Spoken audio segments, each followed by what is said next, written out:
இயக்குனர் கோபி வந்து தளபதி விஜய் சாரோட ஃபேன். அதுதான் சிறப்பு. அதோட பிரதிபலிப்பு தான் இந்த மேடை.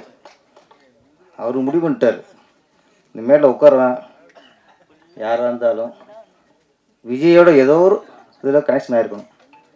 ஒன்று நடிச்சிருக்கணும், இல்லை ஃபைட் மாஸ்டராக இருக்கணும், இல்லை இல்லை டேஷ் பண்ணியே தொலைஞ்சிருக்கணும். இது என்னையை கூட்டு போது இங்கே வந்து நான் வந்து ஒரு இயக்குனர் பேரரசு, இயக்குனர் சங்க பொதுச் செயலாளர் அதெல்லாம் இல்லை.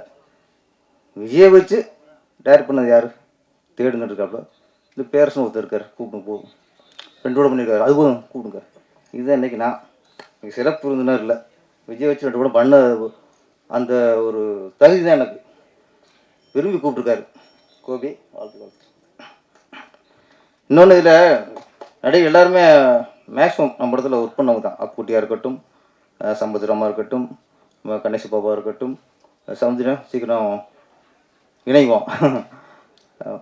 கண்ணன் சார் தான் திருப்பாச்சிக்கு முதல்ல ஃபைட் மாஸ்டராக ஃபிக்ஸ் ஆனது.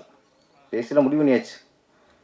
கரெக்டாக நாம் ஷூட்டிங் ஆரம்பிக்கும்போது அவர் வேற ஒரு படத்தை பிஸி ஆகிட்டார். அதனால அப்போ கொஞ்சம் ஒரு மாற்றம் வந்துருச்சு. எல்லாருமே விஜயோட ஆளுக்கு தான்.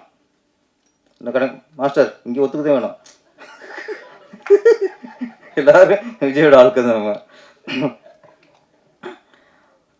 கணேஷ் பாபு சொன்னார், ஆமாம், ஜி சாருக்கு 2 மிகப்பெரிய வெற்றி படம் கொடுத்தவர் பேரரசு அப்படின்னாரு. நான் அப்படி எப்பவுமே நினைக்கிறது இல்லை. விஜய் எனக்கு லைஃப் கொடுத்தார். அதான் ஒரு லைஃப்பில் 2 லைஃப் கொடுத்தார். ஆமாம், அந்த இது நம்மளுக்கு வாழ்நாள் ஃபுல்லாக ஒரு பெருமையான விஷயம்.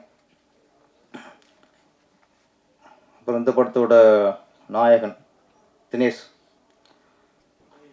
பத்திரிகையாளர்.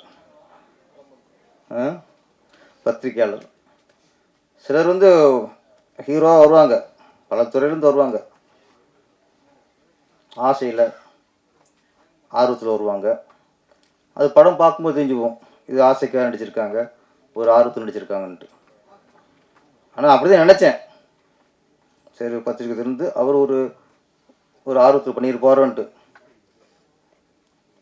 இது முழுக்க ஒரு நடிகருக்கான தகுதி, முழு தகுதி இருக்கு அவருக்கு. ஆசைக்காக ஆர்வத்துக்காக ஒரு கலை வெறி. அந்த கலை வெறி தான் அந்த கொலை வெறியோட உட்காந்துருக்காரு.